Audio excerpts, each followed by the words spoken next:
That is so fancy. Love that. That's so fancy. Played too many games through university, as I'm sure a lot of people do.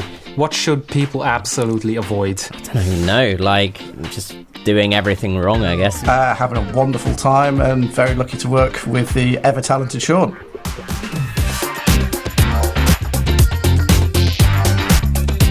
Thank you very much. Yeah. I'm Will. I am a sound designer at Bulkhead. I'm Sean, also a sound designer at Bulkhead.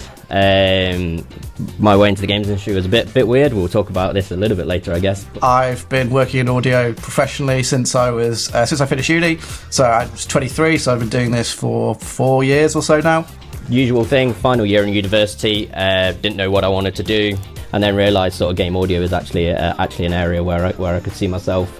Previously worked for Games Workshop, did a lot of linear media stuff, worked on a lot of trailers, worked on a lot of dialogue, and kind of worked on a bit of everything. And then start of 2022, I'd always been into games, always been working on small indie projects and had a passion for games. And then start 2022, I decided, I want to properly go into AAA game dev, started sending applications and kind of found my home at Bulkhead after a short search. And been working at Bulkhead since May 2022, having a wonderful time and very lucky to work with the ever-talented Sean. Thank you very much. So I'll give you that £5 later. Did a lot of composition, indie games, started to slide into sound design a little bit, and then got picked up as an intern sound designer at Bulkhead in 2021, so it's just past 2 years. So it's been a very quick 2 years, very quick progression. Obviously, took to it fairly well, if I may say so myself. And here I am, just past 2 years at Bulkhead.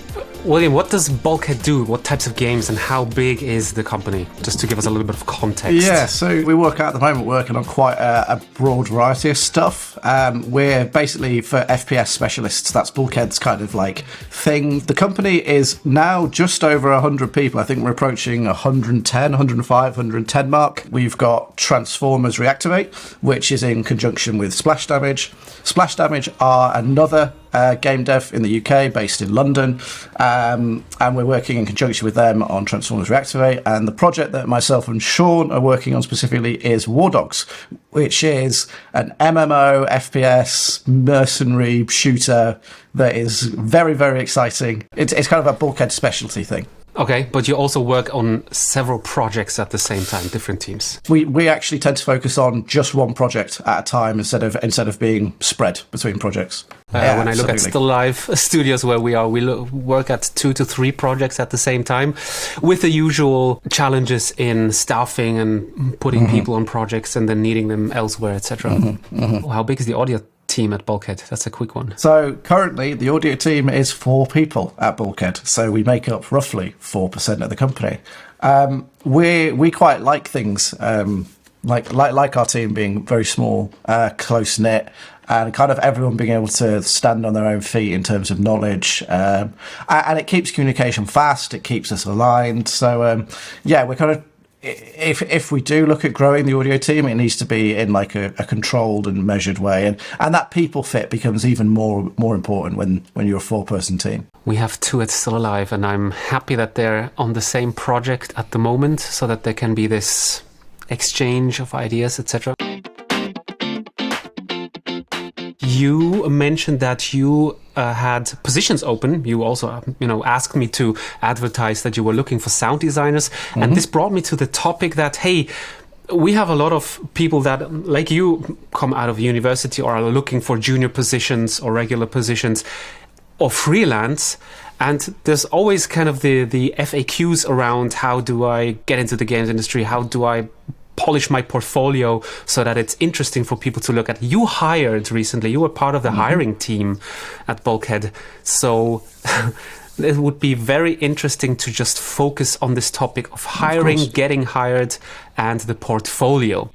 When putting out a role on a website, you are usually asked, either you have to write everything yourself, or HR comes to you and says, what are you looking for? What's the specifics? So what were the kind of requirements for the role that you asked for? I think we kind of based it off our job adverts before, and you see the adverts all over, and we're like, we don't feel like that's sort of as necessary for the role at Bulkhead.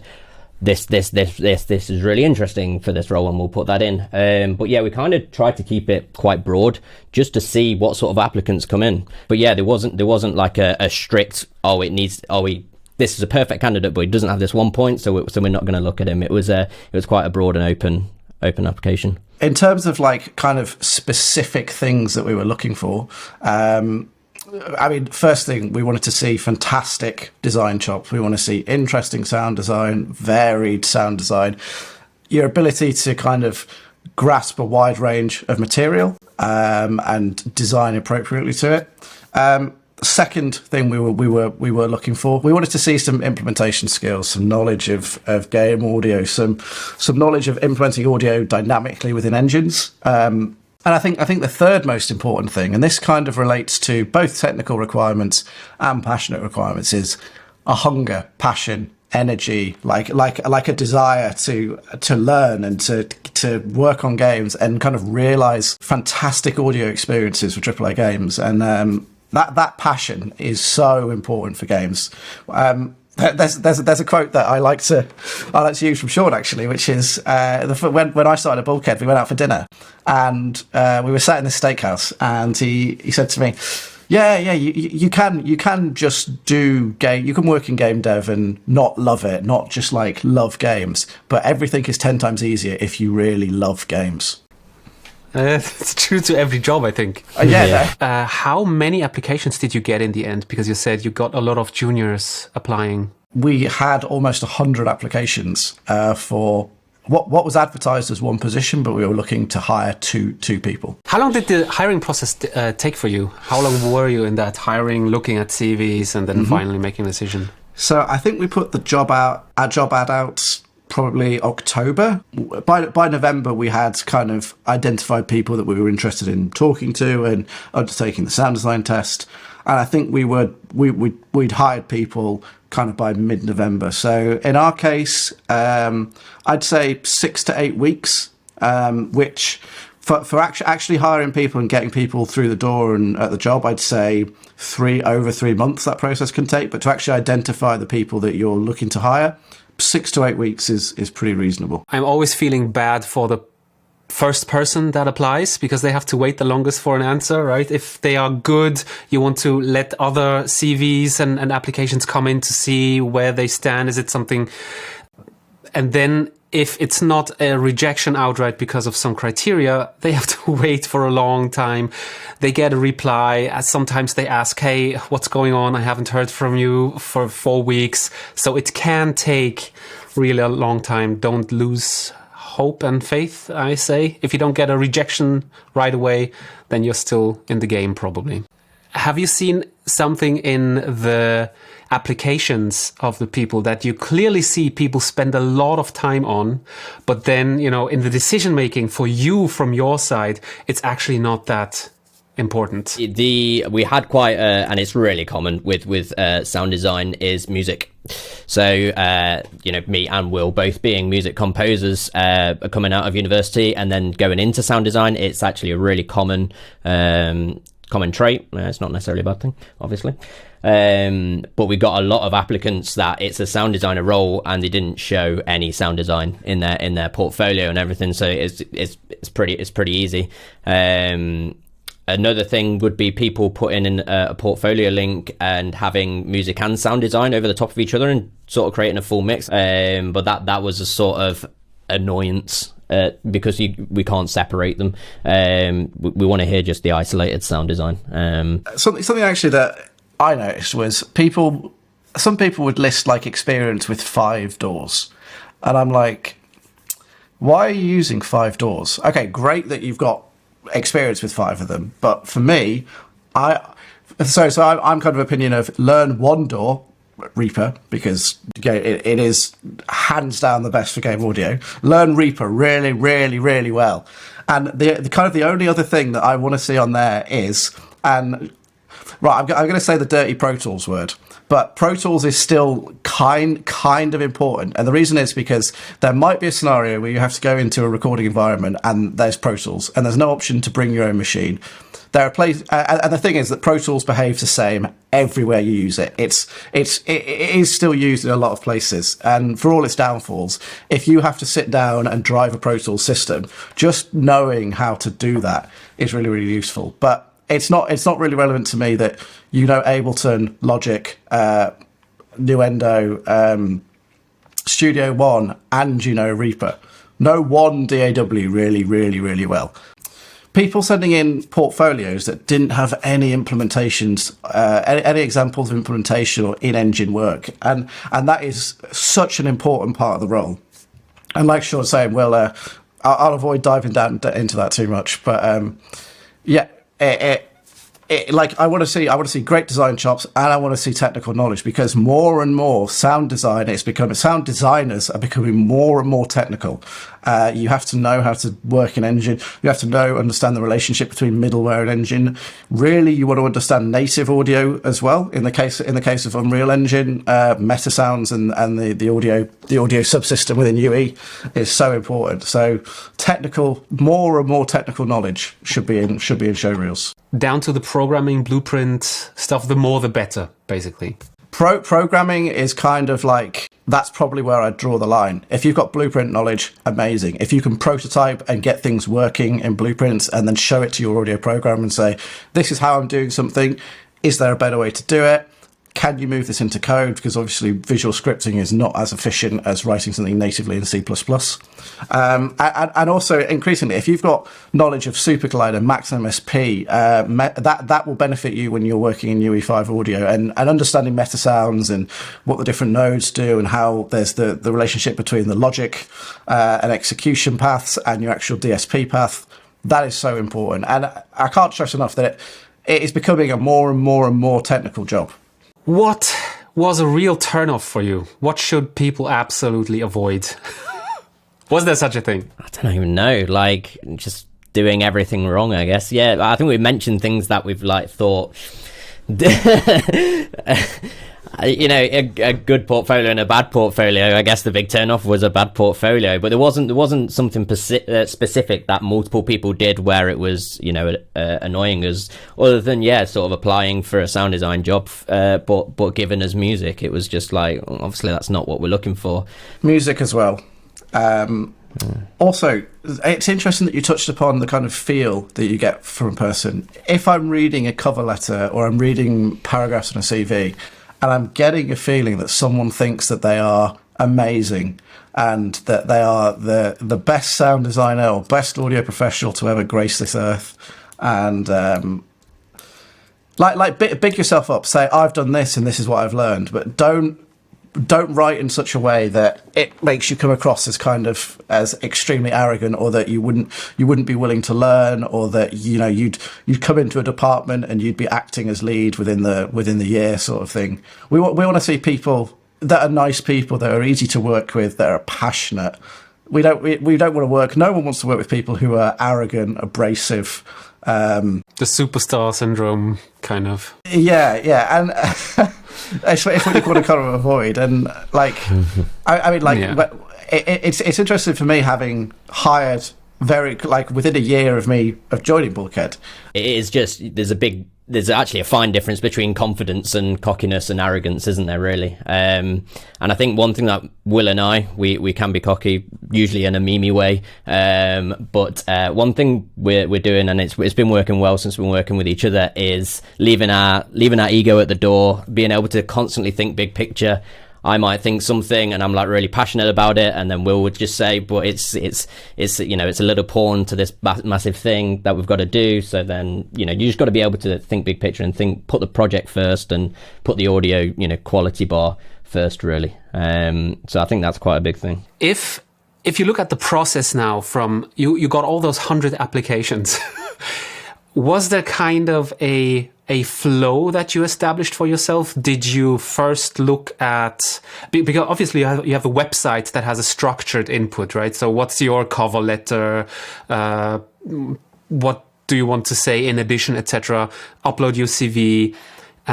Did you look at the CV first to get an impression, or did you listen to the showreel and not try to see the person at all, but just the creativity? What was kind of your flow? The first thing was I would go and look at I think this way for both of us actually. We'd go and look at the showreel. If the showreel is showing some great design, it's covering implementation, design in a broad area of context, and also it's got some kind of interesting curveball or bit of extra knowledge in there, then I'm gonna go and read the cover letter. The cover letter shows the reasons why you want to be in game dev, what games you're passionate about, what specifically about game dev is interesting to you, kind of a bit about your background, your career, how what you've been doing so far, and then the CV is what I'm looking through. I'm looking through, have you worked in game dev previously? What kind of indie projects or freelance, unpaid, whatever projects have you worked on?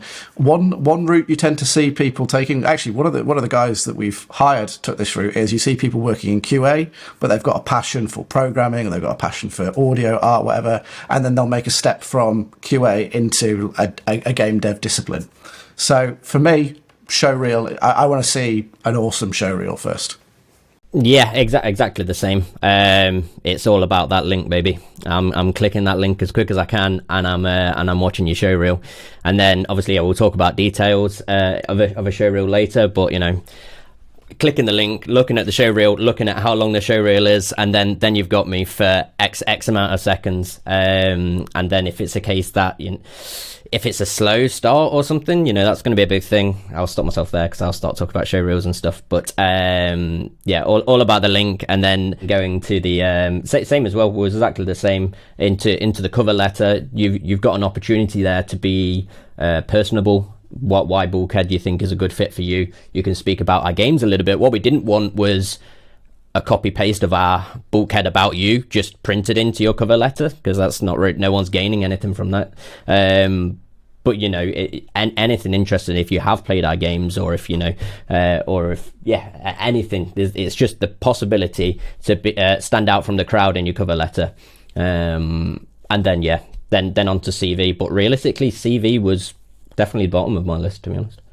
Having hired myself as well is organically we came to the same conclusion, I guess, because it's so natural to do. First, you want to see the person's work and their creativity, and then you try to fill in the gap. So, your creativity is great, but what kind of person are you? Why do you want to work at the studio? And then once you feel a certain passion, you go on and rate the CV, so what else did you do? So what kind of person are you? Where have you been? Where do you want to go? Kind of this trust building that fills in the pieces of what kind of person are you, to make you more graspable to the other side. I think that's one of the things that I think is what this process is for. That's such a good point about being able to kind of grasp, kind of get a feel for the person before you actually interview them, because you work closely with people in game devs, and audio teams themselves tend to be like they tend to be small and tight knit. So being able to kind of get this feel for a person, think, is this someone that I'd like to work with every day? That's so important. I'd say being an awesome person and being polite to people and being respectful and communicating in the right way is as important as being really good at your job. Yeah, being polite. Just a little anecdote. When Still Alive was very small, I got all the emails from the website, and there was a guy that said, the sound to your game is shit. I can do it better. Who do I need to talk to? And it came to me as the audio guy, so it wasn't really very polite. But hey, there you go.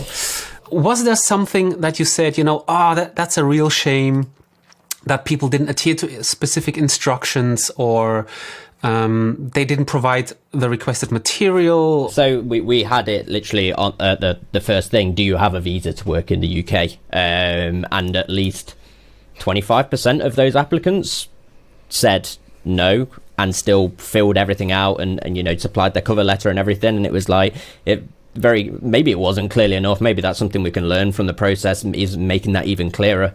But it was quite evident that they didn't properly read the the information for the role, and they just, you know, applied anyway. And it's hard because you want to be like, just, you know, who knows what's the worst they can say is no. But then it was just a bit of a like, we can't say yes because we only have abilities to hire if you've got a visa to work in the UK. So that was a big one of not reading things. The next one was literally, the second thing was, here is your show, put your link to your Showreel. So there you got opportunity for like a YouTube link or a website or something. And then they just didn't supply one. It was, you know, how we obviously put that up as the top of our priority. That's pretty much it. That's the end of your application, I'm afraid. We've got to see a Showreel for game audio.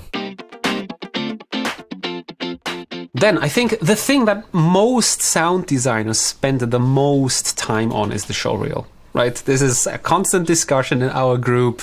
The biggest, you know, I have done something, can you critique it? Can you give feedback, etc.? There's so much attention to detail and so much variety. What do you pay attention to in a Showreel, besides the fact that the first 10 seconds have to hook you? Mm-hmm. Yeah, there's a couple of things that are really, really important. First thing that springs to mind for me, and actually kind of tends to be one of the weaker elements, is the mixing and mastering. Your mixing needs to be really, really good in your Showreel. I don't want anything to be obscured. I don't want it to be kind of uncomfortable to listen to. One of the things that I always see on junior kind of level applications, and some mid-level applications actually, some people who are kind of at that boundary, the top end seems to be really, really harsh. And I don't know, is it because people are designing on monitors that are lower end, or that aren't in perfect rooms or whatever? Another thing is like muddy lower mids, and kind of like bass that is either way too loud or like is kind of like painful to listen to because it wobbles and moves around so much. So yeah, having a really top end mix. In terms of mastering your Showreel, it doesn't have to be super loud. It shouldn't be super quiet. Making something loud, I'd say, in the case of a Showreel, is better than making something quiet. And if you can make something like, it doesn't have to be slammed into limiters and saturated and compressed and all these different techniques that you use to make something loud. But you need to have a consideration for how loud you want it to be, and therefore how much dynamic range you have. In one of our clips for our sound design test, we go from like a really, really loud, intense battle scene to a completely still shot, a completely still first-person shot of someone in a bunker holding an inanimate object, basically. Yeah, mix and master to a reasonable level, make it really, really clear, and have considerations for dynamic range. I'd say actually the best way, rather than giving like an arbitrary figure for LUFS integrated or over a certain period of time, or whatever, is to listen to Showreels that you think are really, really good, and then from there, pick an LUFS to focus on and to shoot for that seems to be in a similar ballpark to other really, really good Showreels. I'm really hesitant. Actually, no, I'm definitely not going to recommend. Do not master your Showreel to -23 LUFS. Don't do it don't do it simply for the reason of doing that. If you really want to do that, have a good reason in terms of your dynamic range to be doing that. Next thing is, I want to see really, really good sound design that's closely synced to the visual action, that accentuates what's going on the screen. If you can tell more than is on the screen, that's really, really good. It could be something like, say you're designing something that's really, really leaning heavily into ambience. I want to learn more about the game based on what I'm hearing in the ambience. Or if you have a scene where a character appears on screen, maybe I want to hear their footsteps coming in before I see them. Like if it's a scene where if you're going for a fantasy design and like there's a dragon flying around later on in the scene, maybe I want to hear some kind of like suggestion that there's a dragon flying around in the distance above the clouds, kind of that, like tell more than you see. Like make it interesting, make it engaging, bring it out the screen kind of thing. That's interesting because I want to hook into something you said, because you said a wide variety. You at Bulkhead do more FPS games, but now you're talking about dragons. Did that in any kind turn you off if somebody handed in a generic sound reel, or do you want to see the variety, or are you hiring specifically for somebody who can do FPS stuff? What happens if you have somebody who does FPS stuff versus a show reel that has all fantasy RPG stuff in there? For me, if you've got a varied showreel, that shows to me that you can apply your skills to a wide variety of content, and you can also learn. Because if I get a showreel and it's entirely focused on sci-fi sound design, that suggests to me that that's your area of specialism, which can be fine, but if you can adapt your style and your chops to a range of different contexts, that is actually more impressive to me. What I would suggest is if you want to, that we had some clips that were like Battlefield redesigns, and some of them were pretty extensive actually. If you want to put a bespoke clip in there, maybe that's a great idea. If you can show some, in the case of Bulkhead, if you can show some really great FPS sound design in a linear context, then yeah. But a generic show reel for me is fine. It doesn't have to be all FPS to apply at Bulkhead. Yeah, I'll sort of piggyback on that a little bit. I was writing a few notes as I was here. I was like, oh, that's a good idea. I'm going to say this in a second. But we're hiring a sound designer, especially when we're looking in-house for all our projects. We're not just, all right, Will and I are really bad at interior grenade explosions, so we've got to hire someone to come and do this for us. It just doesn't work like that. So if you can showcase a varied portfolio or varied ability in sound design, then it's going to be like really good. Great use of words there, Sean. I'll piggyback to the start of his thing was like mixing. Mixing is really hard. Like that is like having a good ear, and it just comes with time. I'm sure we've all gone back and listened to our older work and thought like, wow, this 300 hertz is quite horrifying. What was I thinking? don't know what you're talking about. Yeah, I know. I only did it like I did a portfolio piece last year that never made it public. I was like, I should probably have a look at that, get it up on my Twitter, as I'm attempting to be more proactive. And I was like, oh no, that can't go anywhere near the public. This is terrible. So mixing is hard. You should come to our sound challenges, Sean. Maybe that is exactly what I need, to be honest. I have sometimes the feeling that, especially when I look at more junior show reels, that you tend to focus on the big things that happen in a clip versus the small things that happen in the background, so that many sounds are missing and you feel it's a little bit empty because they focused so much on the walking, on the footsteps, on the laser sounds, the big explosions, and then oftentimes the background wind or something is missing.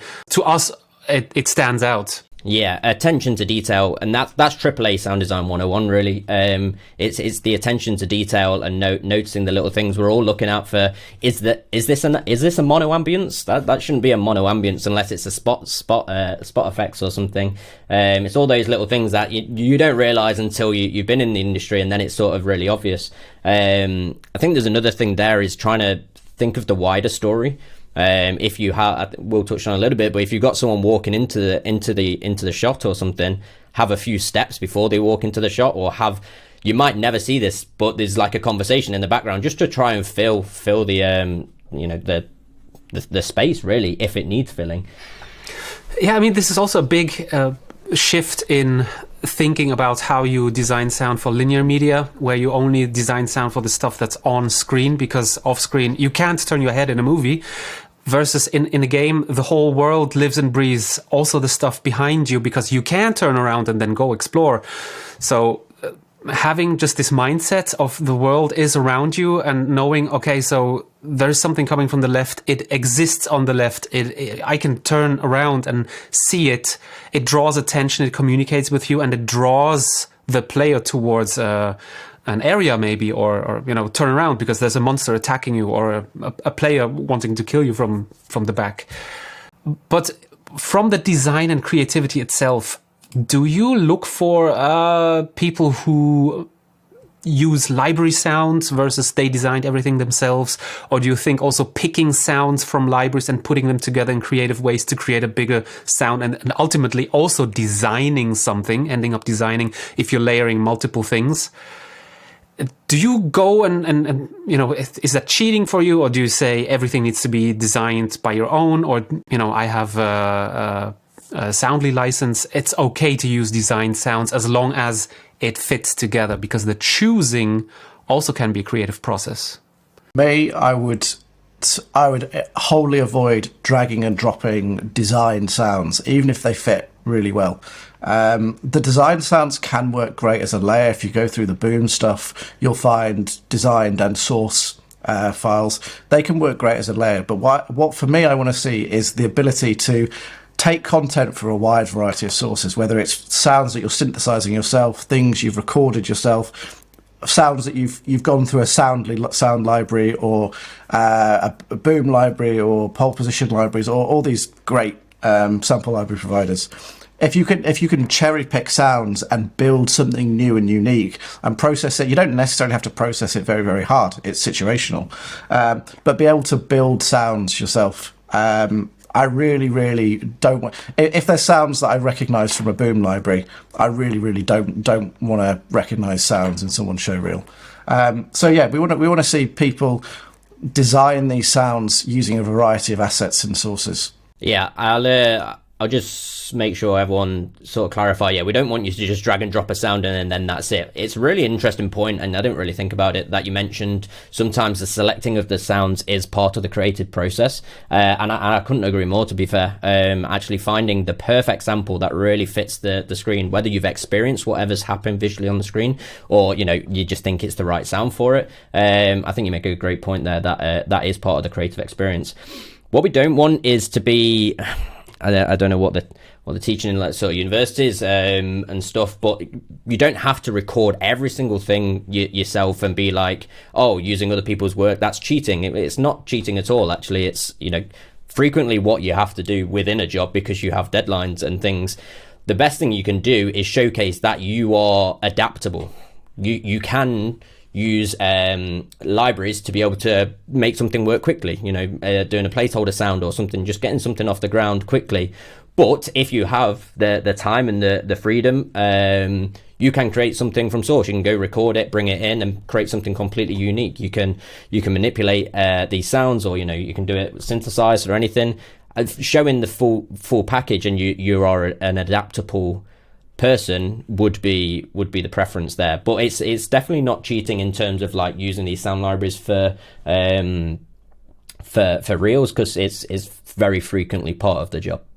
And is there a max length you would recommend? So I think Sean and I might have different answers on this. For me, I'd like a Showreel to be between 3, maybe 4 minutes. 3 minutes is like ideal. To break that down a little bit, just to skip the scone across the water again, I want to see like 60 seconds to 90 seconds of really great linear sound design, redesigning anything, overlays. I want it to be eye-grabbing, attention-grabbing. After that, I want to see like 60 seconds of implementation, rapid fire, showing me different techniques, things that you've done, how it's sounding and behaving. You can make this 90 seconds, of course.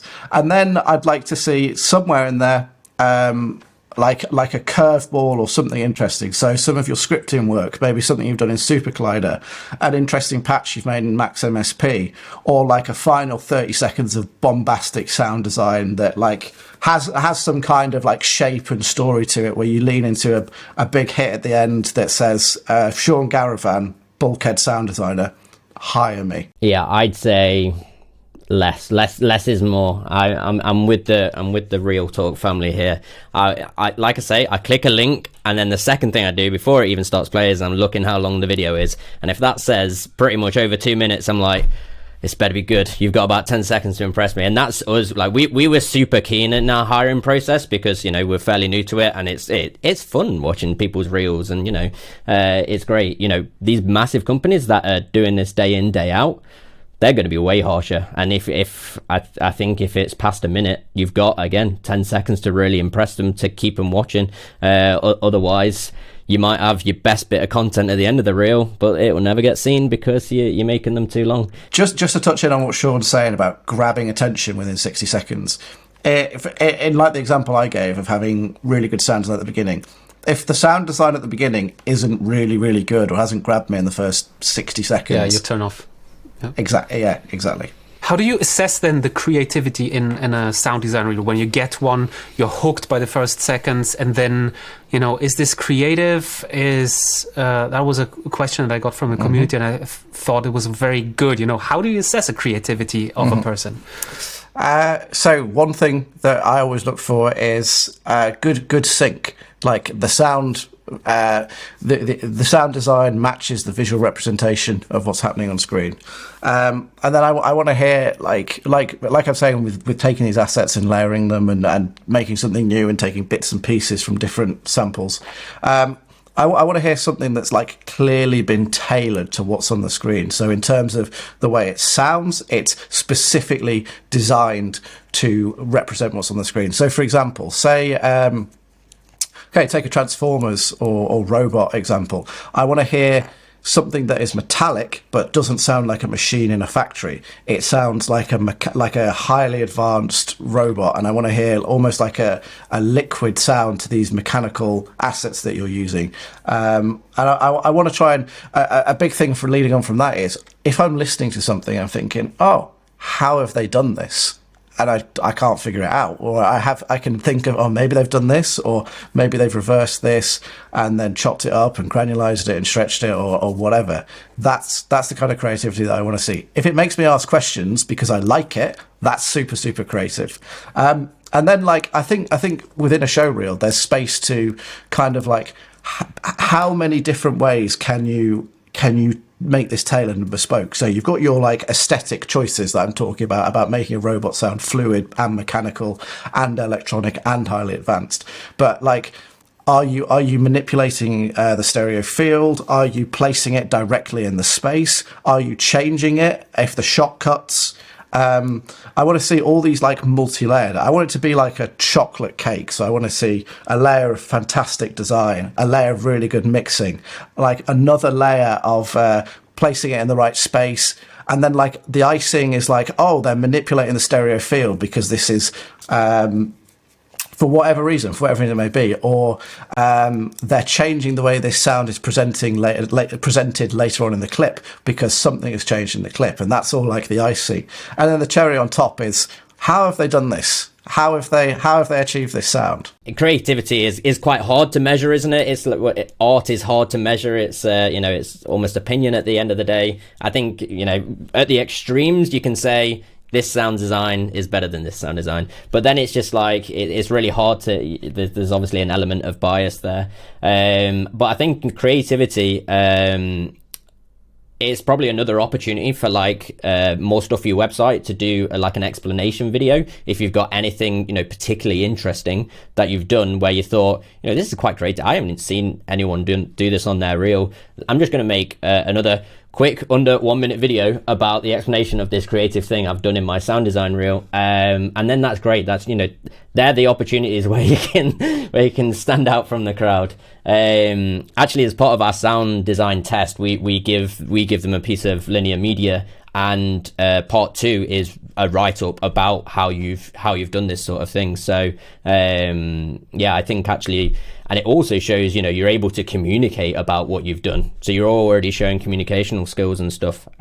All ties back into each other. I mean, Sean, you obviously like your show reels short, 1 minute, bang bang, and then I don't know if it ultimately matters, because when you are very interested in somebody's work, you then go maybe to the CV or to their website and look for further. Do they have implementation videos?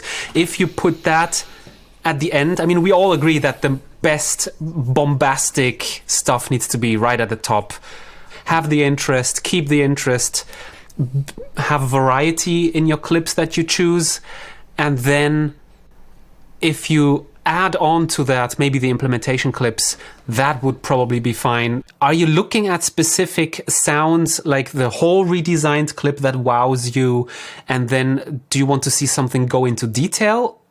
of how do you do one specific sound? So in terms of like a breakdown, I can think of one portfolio that actually had this, and we actually did interview that person. For me, it's not like a make or break thing.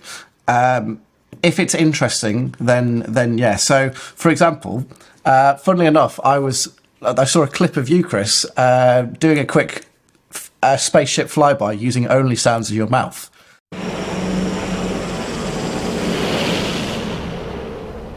How was it done? So mid-high frequencies.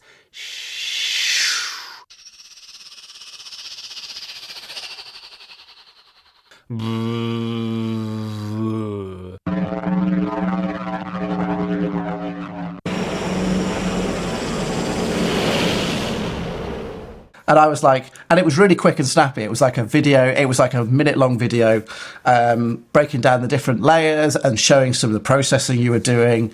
And that instance, you were processing sounds pretty hard because of your source material. That would be a great little thing. That is a great little thing on a website.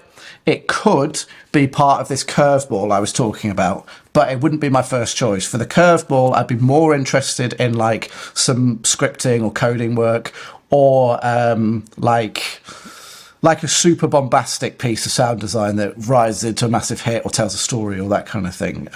It'd probably be my third choice as an option. Break down an individual sound that's super interesting.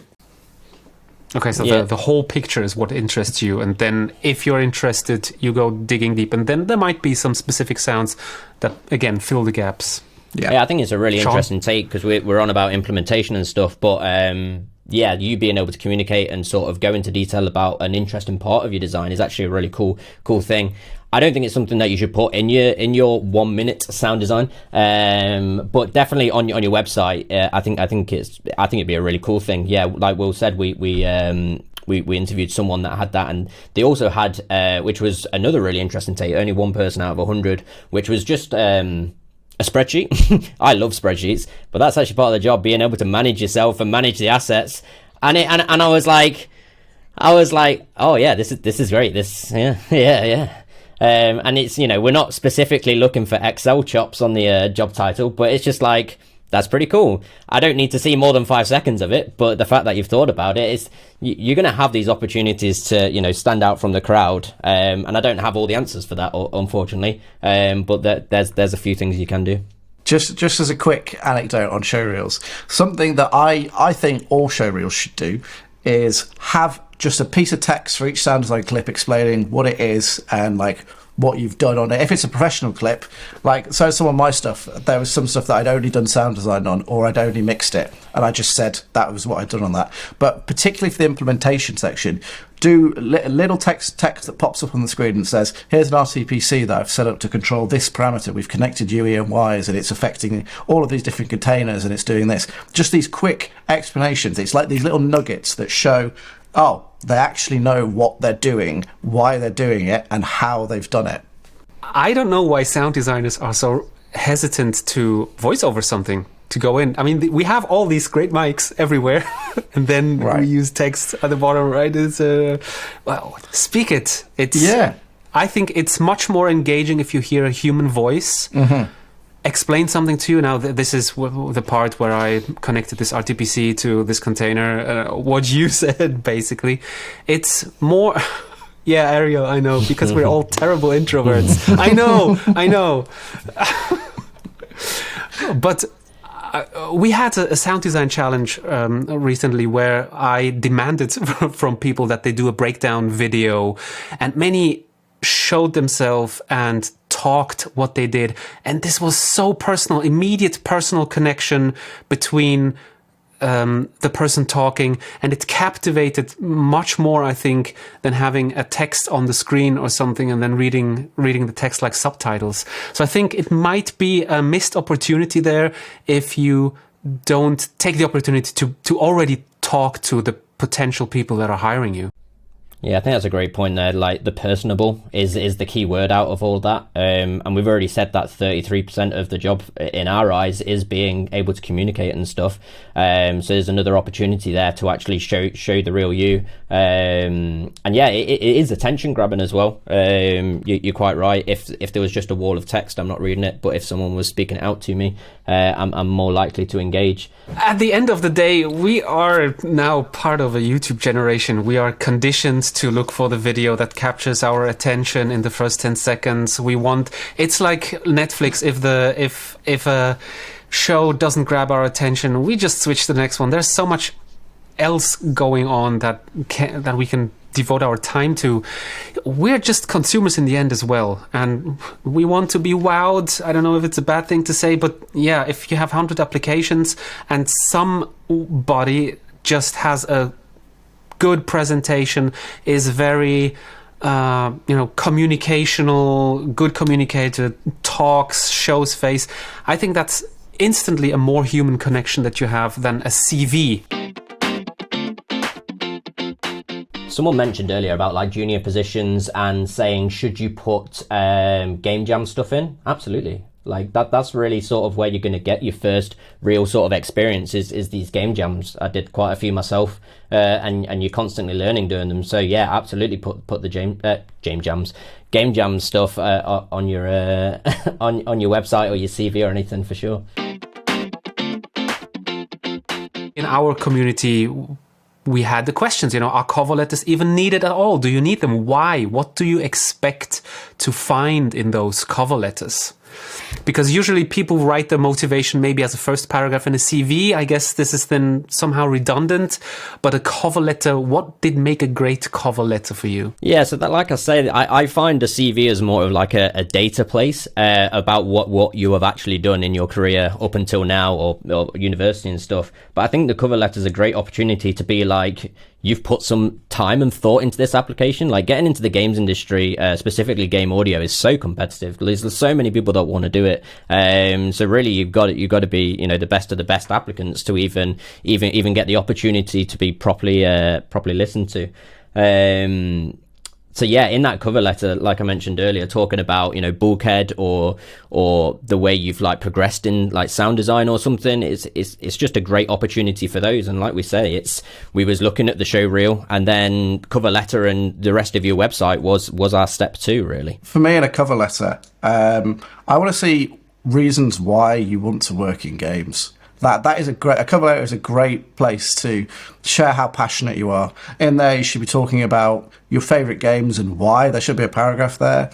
And you should give a little bit more detail than you can give on a CV. So, for example, if on your CV you said you worked at Still Alive Game Labs as a junior sound designer, I want to hear a little bit about like some of the projects you're working on, what you were doing specifically, and this could be a paragraph. Get a little bit nitty gritty, but don't get bogged down. And yeah, like you were saying earlier, Chris, I want to get a feel for the person. I want to see kind of like, can they communicate well in a written form? That's always a good start to get from a cover letter. What are they passionate about? Are they like clearly someone who's a gamer? So we actually interviewed, when we were interviewing our kind of like pool of narrowed down applicants, it became quite clear at some points that we were talking to people who were not like, they weren't gamers. They hadn't like been fully engrossed in a gaming experience. They loved it, or they didn't have a passion. So they didn't have a passion for like gaming as a competitive medium, gaming as a storytelling medium, gaming as a community and social experience. And gaming can be many different things to people. So yeah, I want to see why. I want a little bit more detail on what you've done. I want to generally get a feel for the person as well. Mm-hmm. So this is the place where you can really say what drives you personally, what type of person you are, why you apply specifically at Bulkhead, for example. Yeah. To fill in these personal puzzle pieces that we talked about earlier. Exactly.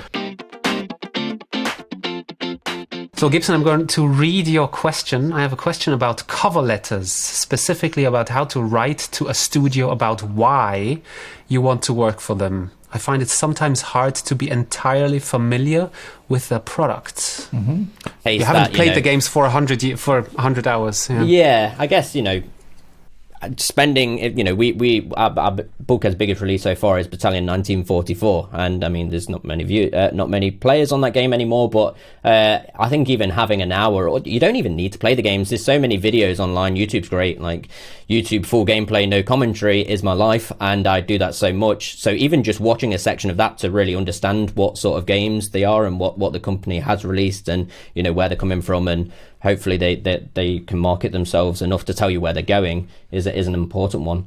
If you apply to companies, you said it yourself, it's a very competitive space. You end up writing, application after application after application, and there will be companies that you don't know much about. At the end, you end up writing to 50 companies. You can't play all of their games. You can't really research all of their, what's on their website, what's their culture, etc. You're just looking for a job. Is there anything bad in saying, the games that you have really speak to me. It looks very interesting. I'm looking for an opening to getting into the games industry. Being that honest, knowing where you stand. If it's a smaller company, I mean, it's obvious that not the whole world can know about you. I wouldn't hold it against anybody if they said, from what I could gather from the website, Still Life Studios seems like a nice thing. Yeah, we're not world renowned. And that's fine. What kind of personal angle would you say then would be interesting to read and not be a turn off? I don't know anything about you, but I want to apply anyway. That's maybe too direct.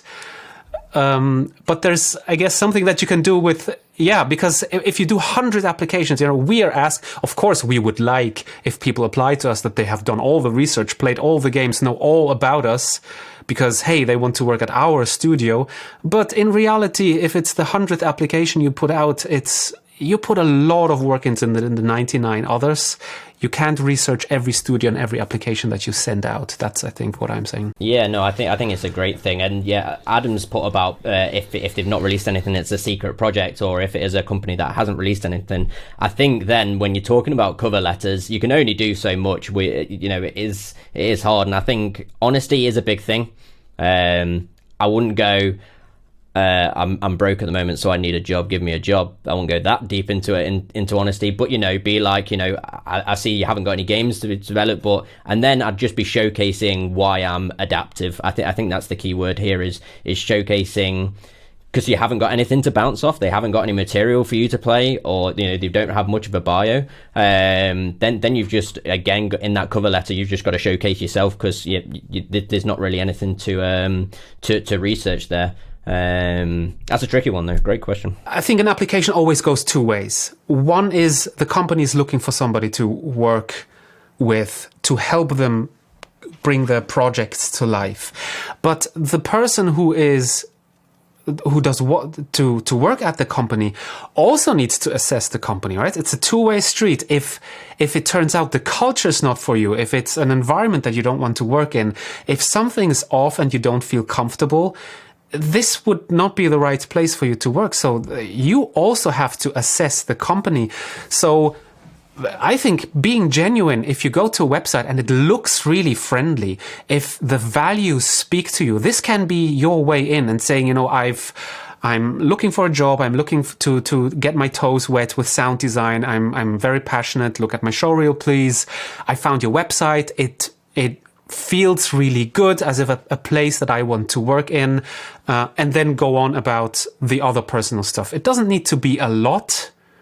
So, 10 minutes on a website is enough. If it really interests you, you can go on and see like Let's Plays without commentary, what the games are about. But I don't think you need to research a company for a week and play all the games to write the cover letter. We're talking just from our perspective, obviously, here, but the whole two-way conversation thing. And if you need to be a right fit for us, but we absolutely need to be a right fit for you as well, because we both want to have the same big picture here, is to make great games, right? So if you're a great fit for us, but we're not a great fit for you. We're not going to make great games, and vice versa. We're not going to make great games. So it's got to work both ways, 100%. That puts it to the point, exactly. Because if there is some sort of tension, the tension, if it can't be resolved, it's only going to grow, right? And exactly. if you're not feeling comfortable and it's getting more and more, you start having a bad time at work, and then you're starting to infect others with a bad mood or something, and then it starts to getting it's like throwing stuff into the well-oiled machinery, and it's miserable for both sides. So it's as much as an evaluation of you as a person as also an evaluation from the person towards the studio. Absolutely, yeah. I think that's such a good point. The studio has to be the right fit for you as well. If you are looking at the CVs, then as a later stage after showreel and cover letter, a chaotic looking CV, that has the data but looks strange, or a very nicely designed one, somebody took the time and had a nice design template structured, etc. Is there a difference for you? Yeah, I think there's something to be said there. We're not for like sound design and game dev roles. We're not looking for like graphic design chops, unless you're a UI person. In the case of sound design, I want the information to be easily readable. I'd say avoid walls of text. Don't send a CV that's over 2 pages long. There's kind of like a 1 or 2 page CV. Some people will say go one or the other. For me, I think you can go either way, and it can be really effective. And put effort and thought into the layout. It doesn't have to be a beautifully graphic designed layout with like a photo of you, loads of color, depth, whatever. It just has to be easy to access the information, and not be a wall of text. There was actually one CV that particularly stood out to me, which was like a sort of stereotypical game development one with all like the like almost like the font and the way they designed it was really cool. But that was it. Like they've obviously put a lot of time into like designing this CV to make it stand out from the crowd, and it did, and I remembered it. But then it's the information, it's the content of the CV that we actually care about. The wall of text and stuff. I don't think a CV is really, for sound design, a place to be telling us about yourself too much. It's more just, here's my X amount of years from university.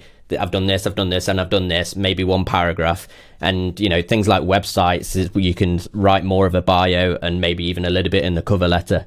But yeah, I usually see CV more of just a data asset almost. I also have the question here, also like the cover letter, the CV, I touched upon it earlier, like a nice design, etc. But I think you already explained that the most important thing is kind of a data point, not too much information. Don't give like 10 DAWs you are familiar with. Say what you really know, and have your name, your showreel, maybe your website really visible, so that if there's the need to, this candidate looks really interesting, make it easy for me to go somewhere else and look at you as a person more in depth. Do you have more material? I'm really interested. You hooked me with your showreel. Your cover letter shows really passionate, but now can you follow up on that? Is it just a cover letter that ChatGPT wrote? Write me a very motivated cover letter. We will see that in the future, I'm sure. Sure. But then, for all I know, you could also have gotten your showreel from somewhere, right? And then at the end, just changed your name. Designed by Chris. But if you have a website and you have all the videos, it's kind of this builds the trust that you need. I will be able to work with this person probably, so they follow up on the information, they have clear information, they have implementation videos on the website. It fills the gaps and builds the trust so that you will spend the time and take them for an interview, for example. Exactly. To the next step. Yeah. I mean, yeah, you've pretty much nailed it then, yeah. Yes to the above. Yeah. I noticed that many people in the CV, for data protection reasons, it's fine, I guess, didn't show the name they had on there, but didn't show the address, where they lived, what state, what continent, how they looked like. I think if you have a friendly face, then I totally instantly connect to that CV. I know, this is this person, this is that person. I can remember much better whose CV I looked at than if I see 10 pieces of paper with names on it that come from a Google template and everything looks the same.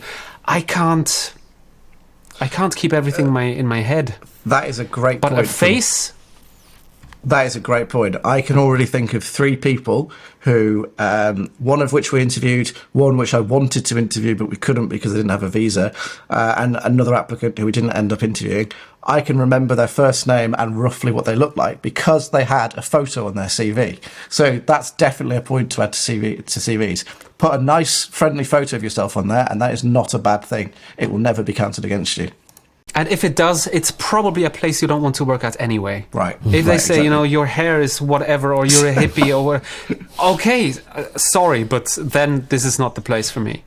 I think game development's pretty good for being quite inclusive of everyone from every single background, right? I think we're one of the better industries for it. But yeah, we're just showcasing how competitive it is here, where you have to go to such measures to just get a job, or even get an actual interview for the job. So that's why we circuit back to having a pure burning passion for video games and being a gamer is so important, because we've just outlined hundreds of hours that you have to dedicate to even get an interview for this job. And if you don't have a burning passion, why would you do that? If you have 100 applications to go through, you're not going to look for a link and somewhere in the CV buried down somewhere, right? If you do put a link on your CV, which I do, I also, so normally there'll be a field where you can provide a direct, easy to find link to your CV, to your Showreel.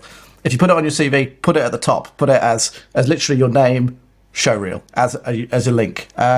Putting links into PDFs can kind of be sketchy. Normally it works fine, but just make sure you've got that link to the portfolio. And then we come to the data points more, the CV. When I was in school, we had these, by now outdated tips. If you have a gap in your CV, oh boy, this is really bad looking for you, etc. So if there is a gap, if somebody hits a rough patch in their life, have to go and serve some burgers at McDonald's, is this generally a problem that you think that people didn't work in their industry for some time? Absolutely not. I can't stress this enough. If you've gone and done something else for a bit, or you've come out of university after studying a game audio or music or audio engineering degree, and you've gone and taken a job elsewhere, and then you've continued to work on your showreel, work on indie projects, work on whatever you can get your hands on games-wise, that's absolutely fine. Like Shord is saying, getting into games is an incredibly, incredibly competitive business. So for me, it's absolutely no problem that you might have a gap, or you might have not worked in games and you've kind of gone and done other stuff. That's it's not a problem at all. Yeah, I'll just sort of echo that. It's evidently not a problem, and it's quite common. It's quite common in game audio because it's so competitive to get into. And especially in this economic environment, people get laid off, tens of thousands of people lose their job. You have to do something else. If there's no space for you, you can still do sound design and practice, but you need to have a day job to live. Yeah, I would rather see someone... Yeah, I'd rather see someone taking a job elsewhere and kind of gaining that experience, getting that life experience, and getting that appreciation for how lucky they are to step into a AAA job or whatever other game industry jobs they can find. Do applicants need a website? Yes or no? William? No, I'm walking proof that you don't need a website. I have actually never had a website. Sean, yes or no? Yes, you need a website. You'll never get hired without a website. Out you go, Will. You don't need a website. No, you need a portfolio. But it's nice to show, and it's quite professional. The majority of people are doing a website. So if you don't have a website, you're already not putting best foot forward sort of thing. You might have a really good reel, and you might, get the interview, and obviously Will did not too bad with his interview, hence he's here. But yeah, it's a case of you don't need a website, but I don't know why you wouldn't. There's a lot of free opportunities. If Wix, I think, do like a free website, and if it's spamming me with ads and everything, whatever, as long as there's like a portfolio in the middle and I can click that's fine. You don't need to be paying ridiculous money for big designs and stuff. Don't quote me on the Wix being free. I'm surely there's like a free website option. Something that we saw that was great was we'd go to someone's website and they'd like have specific little videos for an implementation video of like a project that they've done, and then they'd have like another design thing, or they'd have just being able to get that, like you're saying, go on a website, and that's kind of like where you're getting more and more information after the show reel and the CV and the cover letter. That's where you pull in more information. So yeah, like the more interesting stuff you can get on a website, the better. Is it important to have a great looking website? If you have one, does it need to look great? It doesn't need to be amazing. Similar to a CV, just lay it out nicely. Spend a bit of time doing it. It doesn't have to, be groundbreaking graphic design. Ideally, I have to be able to access like an about section, a portfolio section, a games that you've worked on section, just a few sections where I can easily access information.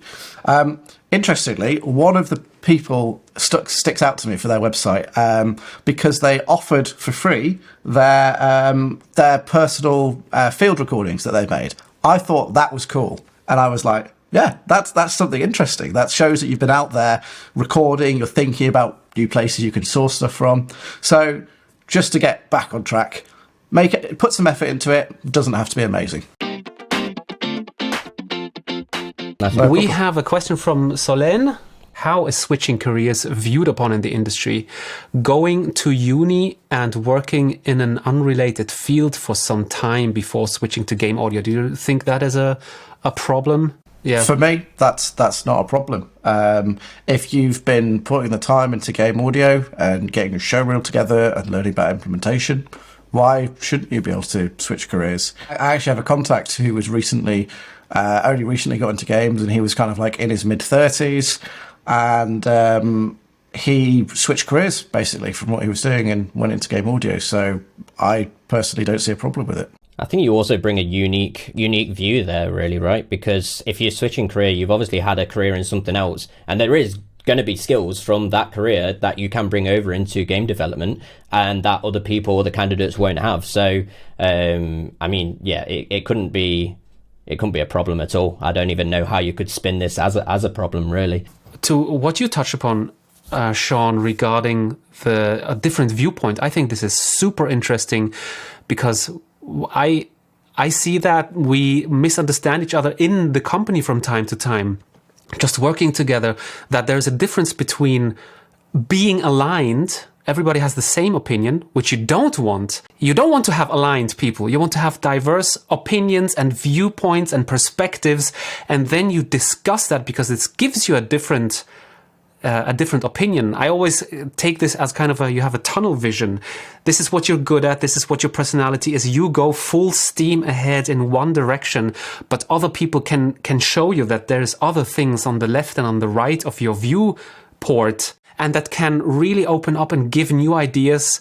And then when you have all the information, you can make a much better decision and then go. And I feel like having somebody from a totally different creative field, this might be very inspiring as well. Yeah, no, I agree completely. Yeah. Like even like a game designer's job almost is to stir the pot. If everyone's aligned, we had it in a project that we released called Kill Run, and we was all sweaty gamers and was all really aligned, and we wanted it a certain way. And this game designer just stirred the pot and changed the TTK, and was all really angry. But it's so important to be doing those sort of things, to be like, well, what if the grass is actually greener on the other side? We've got to ask ourselves that question. So yeah, if everyone is super, tunnel visioned and aligned, there might be a better result that you will never see because you don't have these sort of characters and diversity on the team. And Adam said there, project management 100% translate into games. 100%, 110% if it was able. Managing projects is, especially at AAA level, when you're getting 200-300 developers, getting them all aligned and all on the same page is, I don't want to say an impossible task, but it's a very tall feat for sure. I've just seen a question from Val about having an educational background. For me, I do not care what GCSEs are an English thing, what qualifications you have, what university you studied at, what WISE certification. I really don't care about WISE certifications, or like Pro Tools certified. That can go. Don't care. What I want to see is that you've got great design chops and you've got great implementation knowledge. I don't care if you're from the Antarctic and you studied at a university on the Antarctic continent. I want to see great chops. I would never ever judge or make a decision on someone based on where or what they've studied previously. Hey, Stephen. Hi there. I just wanted to follow up on what you were saying about kind of demonstrating passion for games. This is something kind of on the long list of things I've gotten contradictory advice for, and something I struggle with personally as far as like not feeling gamery enough. I have a day job. I'm working on game audio on the side. That's what I'm trying to transition to. I don't have a ton of time to game. I've had my favorite gaming experience. I've grown up very casually gamer, but I wouldn't say my passion is gaming. You know, I don't spend nearly as much time as somebody who, first and foremost, their identity is a gamer. And I guess I wonder why that is. It seems like that's more important to you than somebody who is just passionate about audio in general. Your identity as being a gamer, like you don't like your life doesn't have to revolve around gaming, and you certainly don't have to be playing hours and hours and hours of games. I want to see that someone is passionate about all the different things games can be. So you mentioned that you have favourite games and you grew up, and when you were younger you seemed to have more time to play games and that you had favourite games. I bet I'd take a bet that the reason that those are your favourite games are because there was fantastic lore building, or you really found the mechanics to be something that you wanted to master. There is a reason. There will be a reason there, I think, that you are passionate or that you love those games. And I'd be interested to know what that was, if you don't mind sharing. Recently, one of my favorite games was Hollow Knight. I found the mechanics and the storytelling and the graphics and the music, everything together was so the world was so enticing to me that I just wanted to spend more time in it. You said, I wanted to spend more time in the world. I was enticed. It sounds to me like you were drawn into the narrative vehicle that games can be, and that was what was doing it for you. So yeah, like your identity doesn't have to be a gamer. You don't have to have like a keyboard that is constantly RGB and like an RGB PC and all this or whatever. You know, it doesn't have to be that. But you have to understand the reason that you're passionate about games and why you want to take the audio skills that you've got and apply them to game development. The thing with game development is it's really difficult. And if you're not super passionate about why you want to be in game development, there are going to be times when you're like, oh man, this is miserable, this is hard, I'm stuck on this issue, I'm having difficult conversations with people. At Bulkhead, everyone there loves like working on the games that they're working on, and they love games, and it's like that passion is super important. Yeah, to me it strikes me as two different things of making the thing and enjoying the thing. One reason why I'm pursuing it is because I don't want to ruin another thing that is dear to my heart, like kind of when I've done music for a living, kind of in a sense kind of demystified and kind of ruined music, like when you do it for a living. Funnily enough, when you're in game development, is this same for you, Chris? You tend to play less games now that you're doing it every day. So I guess this is similar to when you're doing music. So when you're doing music all the time, Stephen, and you sort of fall out of love with it because you're doing it for your day job. I get it completely. I come from a guitar teaching background and doing music and stuff. And then the absolute last thing I wanted to do in my evenings was more music because I'm doing it all day. One of my favorite things to do in my day to day is actually making a spreadsheet and being able to listen to music, because you don't really get that very often. So you can probably get it like a couple of hours a month, and it's great. Not doing anything like that. So I think game audio is quite varied, so you don't feel like you're just doing the same thing day in, day out. I think ultimately we are talking about the same thing. It's not the dedication, how much time you spend in something, but I mean, if you like games and you like working on something, it's different than that you play games all the time. So it's very much aligned on that front, I guess, Stephen. Okay. All right. Well, thank you so much. Thank you. Then if we don't have any more questions, I think these 2 hours just flew by.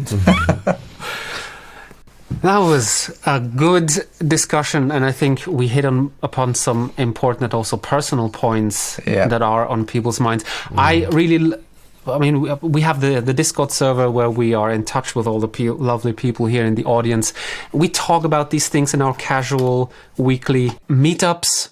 So if you or the audience that sees the YouTube video later wants to get into it, we're there on the Discord server. There will be a link somewhere that you can join it. We have weekly meetups where we discuss these topics. We have people who work in companies. We have people who are looking for jobs, and we get in touch with this reality, with this base of people and their diverse needs, and what's there, and why do we do that? I think it's always a very enriching discussion, also for getting those perspectives and this diversity. So I like it really much. And if you want to hone your skills and practice sound design, we also have our sound design challenges from time to time. A big thank you, Sean. A big thank you, William, for being here and for answering all the questions that we had. I had a great time. This has been such a great discussion. It's been very enjoyable. I've just checked the time. I was like, oh, wow. Thanks for the opportunity as well. It's been really great. Yeah, I think my finishing thing would be like, it's just like we're on Twitter and LinkedIn and stuff. We're happy to obviously help you, review things. Like when we was doing the interview process, we actually had 6 applicants that we took, and only 2 got through. The other 4, we did a really comprehensive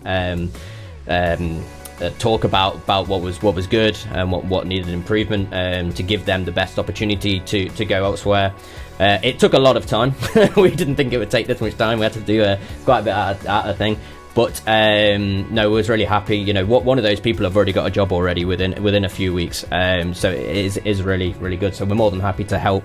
Just ping us, at us, annoy us. We're happy to do it. You've got me on record to say do this. So go for it. Yeah. Send your showreel to Sean. You heard it here first. Okay, then happy weekend, everybody. Thanks for being here. Bye-bye. Cheers. Thank you. Bye-bye.